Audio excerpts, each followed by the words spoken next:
Good morning, Kentuckiana. It is 9 o'clock on your Saturday morning. I'm Gabriel Gonzalez. We are glad you're here.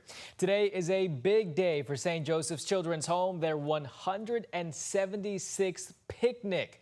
It is a big, fun day filled with lots of food, lots of people, and of course, we send our Reed on the road out there this morning to give you a forecast and a look at the St. Joe's picnic. Reed, good morning. Hey, good morning to you, Gabe. Good morning, everybody. Indeed, we are on the road, powered by Thornton's, and we are on Frankfort Avenue here, St. Joe's Children's Home. When this home was built back in the 1800s, this was the country. There's a railroad track very close by here. It was the country. The train ran from the city out to Anchorage and various locations, eventually all the way to Frankfort and Shelbyville and many places in between. But that's the reason this children's home was built. It was in the country. They wanted to get the orphans out of the city and all of the diseases and the like. So they built this thing out here. Well, no longer in the country. This beautiful setting here on Frankfort Avenue. Things get underway today at noon here at St. Joe's. Take a look at our forecast. On Max 1, we'll run you down the hour-by-hour forecast today. Give you a hint, look at the bottom, or near the bottom, midway through, as we go till midnight. We're going to top out in the low 90s today, about 91, 92 degrees. Be a lot of sunshine. Put the sunshade on when you come out here, sunscreen on, and you can come out here and beat the sun, though. There's beautiful oak trees, 150, 175, 200 years old here. They just cover this whole lawn and blot out the sun.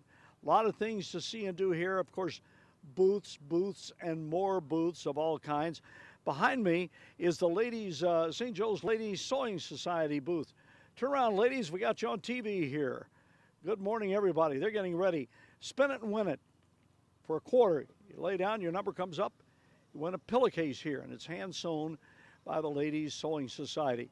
Coming up at 9:15, about 15 minutes from right now, we'll be talking to Amanda Gehring, the CEO here at St. Joe's Children's Home, about the importance of this picnic and, more importantly, the mission of this home. Gabe, we'll turn it over to you for an update of what's going on this morning. All right, sounds good. Thank you, Reed. To news now, a family was kidnapped at knife point in an attempted robbery at an East Louisville bank Friday morning. Police arrested 32-year-old Armand Langford. He is now in custody and charged with first-degree robbery, kidnapping an adult, 2 counts of kidnapping a minor, and first-degree assault. WHAS 11's Jose Alonso spoke with the man whose family was taken hostage during that attempted robbery, describing the experience as his wife now recovers in the hospital.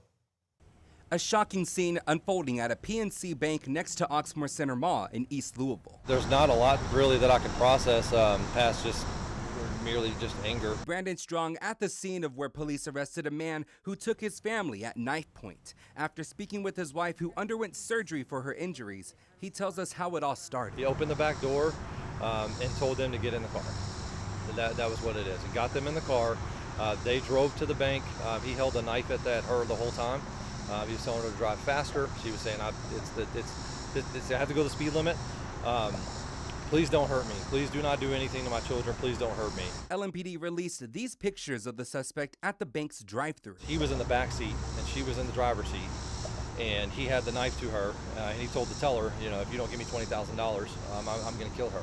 Before fleeing with an undisclosed amount of money, Strong says his wife was stabbed in the stomach and received a slice to the hand. It was non-life-threatening, thankfully. She's still trying to gather the story because it was just she's in shock. The search ensued for 6 hours before the suspect was arrested. Major Tony Koba with St. Matthews Police says thankfully a caller was able to help locate the man. A Linden officer got into the area first, observed the subject right where the lady said he was, and once he made eye contact with the officer, he fled on foot. A pursuit took place near the Waterson before he was arrested in this grassy area. With the chaos coming to an end, Strong says this will be a difficult recovery for his family. My oldest is autistic, and he is going to have a very hard time with this, I know, and my youngest is having a very hard time as well. In Louisville, Jose Alonso, WHAS 11 on your side. Langford was previously sentenced to 14 years for burglary and other charges back in 2021. His attorney argued for him to receive shock probation, which released him in 2024. Langford is being arraigned in court right now. Over in Indiana, a Clark County man was arrested and charged with his wife's murder after originally telling police she committed suicide. It happened on August 4th when Charlestown police were called to a home where Stephen Gower and said his wife had shot herself. Christina Gower was found dead inside their home on Charlestown New Market Road, but the sheriff's office and police noted Stephen said, "Take me to jail," even when they arrived. Gower admitted to police the couple had been drinking and fighting before the shooting, but an autopsy by the medical examiner said the shot came from at least 3 feet away and determined Christina could not have fired the shot that killed her. Stephen Gower is now charged with murder. And back here in town, LMPD officers spent Friday morning at a bus stop near the Western Louisville Free Public Library near downtown Louisville. Officers were there to offer reassurance after someone shot a gun in the area during JCPS's first day back at school. Surveillance video from LMPD shows someone with a gun walking in the middle of the road on Thursday.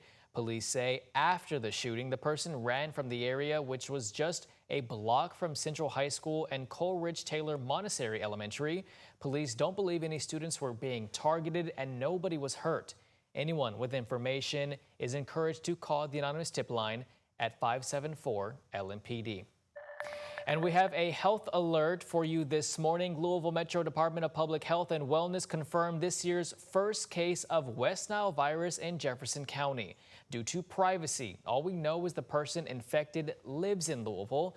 In most instances, people infected with West Nile either show no symptoms or relatively mild symptoms. People over the age of 60 are at the greatest risk, so to help prevent getting infected, use bug repellents when you go outside, wear long sleeves and long pants, install or repair screens in windows and doors, and lastly, empty any standing water from areas around your home. Right now, parts of Bardstown are under a boil water advisory because of a break on a transmission main. According to a city spokesperson, this impacts customers in the east part of Bardstown and areas along US 150 on Springfield Road, Woodlawn, and Bloomfield Road. You can see those affected areas on your screen. Anyone in the impacted area should boil their water for at least 3 minutes.